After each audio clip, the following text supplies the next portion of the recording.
안녕하세요. 오늘은 CS99 파워젠더에 대해 설명해 드리도록 하겠습니다. 먼저 이 CS99 파워젠더가 만들어지게 된 배경에 대해서 간략하게 말씀을 드리겠습니다. 산업 현장에서 RS232 시리얼 포트를 통해서 전원을 공급해야 하는 경우가 있는데, 현장에 있는 DC 전원을 연결하기 위해서는 통신 케이블과 전원 케이블에 대한 결선, 납땜 작업이 매우 번거롭습니다.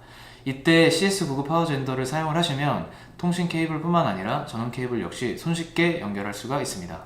또한 CS99 파워젠더는 전원 공급 기능이 없는 통신 포트에도 전원을 공급할 수 있도록 만들어졌습니다. CS99 파워젠더의 포인트는 두 가지입니다. 첫 번째는 통신 라인과 전원 라인을 함께 연결해야 하는 경우 CS99 파워젠더로 간단하게 연결할 수 있고, 두 번째로는 납땜 없이도 신호선 방향을 변경할 수 있습니다. CS99 파워젠더는 약 27g으로 가볍고, 제가 이렇게 신용카드랑 비교를 해볼게요.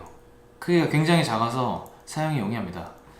또한 전원은 D식제뿐만 아니라 터미널 블록으로도 연결이 가능하기 때문에 현장 대응에 굉장히 좋은 제품이라고 할 수 있습니다.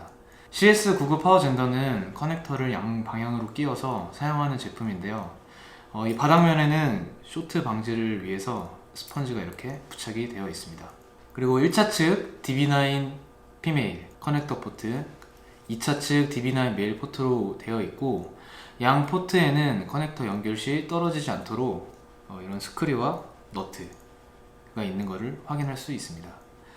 그리고 중간 하단에 점퍼 헤더핀이 3가지 신호선으로 이렇게 나열이 되어 있고, 거기에 점퍼 3개가 끼워져 있는 걸 볼 수 있습니다. 헤더핀 위엔 인풋, 아래엔 아웃풋 번호가 써 있습니다. 그리고 여기 DC 잭과 DC 어댑터를 연결을 하고, 필요에 따라 해당 점퍼 핀의 위치를 바꿔주시면 1차 측의 신호선 연결이 분리된과 동시에 DC 전원이 2차 측 포트로 전달이 됩니다. 또한 해당 포트에 물려있는 장비에도 전원을 공급할 수 있습니다. 이렇게 2차 측 포트에 장비를 꽂고 DC 전원을 연결하여 전원을 공급해주는 방식입니다. 파워젠더를 통해 전력을 전달할 수 있는 방법으로는 4가지가 있는데요. 그 경우에 대해서 간단하게 살펴보도록 하겠습니다. DC 전원을 통해서 각각 7번, 4번, 9번으로 전력을 공급받고 싶다면 해당하는 인풋 파워 부분에 점퍼를 껴주시면 됩니다.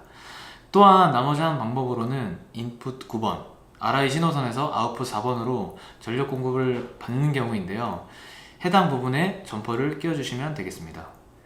여기서 주의할 점, 파워핀에 1개의 점퍼만 사용을 해야 합니다. 2개 이상의 점퍼를 파워핀에 꼽아서 사용을 하게 될 경우 합선, 역전압 등으로 인해 문제가 발생할 수 있어 주의가 반드시 필요합니다.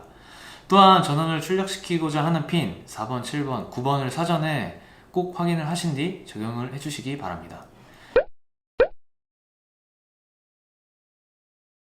이상 시스템 베이스였습니다.